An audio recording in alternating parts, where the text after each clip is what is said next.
Good morning বন্ধুরা, তোমরা সবাই কেমন আছো? তো দেখো, আজ সকাল সকাল আজ আমরা স্টেশনে চলে এসেছি।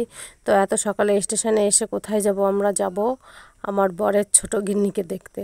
তো তোমরা কি ভাবছো, বউ একটা থাকতে আর একটা বউ? হ্যাঁ, এখনকার দিনের লোকেদের 3-4টে বউ থাকে। তো কি বলবো, দেখো সকাল সকাল স্টেশনে এসেই বিপদে পড়লাম। তো বিপদটা হচ্ছে, এসে টিকিট কাউন্টার দেখছি ভাঙাচোরা, টিকিট কাউন্টার খুঁজে পাচ্ছি না। টিকিট ছাড়া তো আর ট্রেনে ওঠা যাবে না।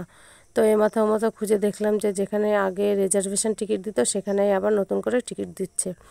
যেহেতু স্টেশনে প্রায় 8-9 মাস আসি না, ওই কারণে স্টেশনের কোথায় কি হয়েছে সঠিক জানি না। তো যাই হোক, খুঁজে টিকিটটা কেটে নিয়ে এরপর দেখলাম বেশ খানিকটা সময় টাইম আছে। তো আমি আর ছেলে গুটি গুটি পাই ওভারব্রিজের উপরে উঠতেই মনটা একদম ভরে গেল, কারণ এত ভোরে কোনো দিনও স্টেশনে আসিনি। আর স্টেশনে যে এত মধুময় মাধুর্য থাকে আজ প্রথমবার দেখলাম।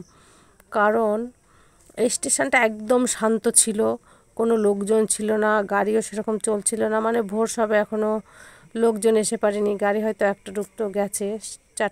5টা 5:30 বাজে এখন সবে। তো সেই কারণেই দেখো চারিদিকটা কিরম ফুরফুরে হাওয়া দিচ্ছে, আর চারিদিকের ফুলের যে নানা গন্ধ, সেটা একদম মন ভরে যাচ্ছে। কি বলবো বন্ধুরা, আর এই যে দেখো, এইটা যে এত সুন্দর দেখতে লাগে আমি আগে কোনো দিনও দেখিনি, তোমরা বিশ্বাস করো।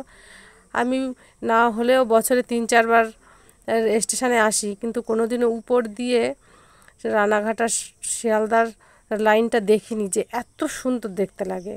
আর কি বলবো, আর স্টেশনটাতে এত সুন্দর করেছে, চারিদিক দিয়ে ফুল গাছ টাছ লাগিয়ে, মানে মন মুগ্ধই হয়ে যায় স্টেশনে এসে। আর স্টেশন তো শান্ত জিনিস না, স্টেশন হচ্ছে চঞ্চল জিনিস। তো চঞ্চল জিনিস, চঞ্চল জায়গায় এসে যদি মন শান্ত হয়ে যায় বা মনটা এত আনন্দিত হয়, বা কি বলবো, সেটা হচ্ছে ভাষার বাইরে। তো দেখো, মানে এখানে আমার কোনো বলার ভাষা নেই। তো বন্ধুরা, আমার ভিডিওটা তোমাদের কেমন লাগলো অবশ্যই জানিও। টাটা।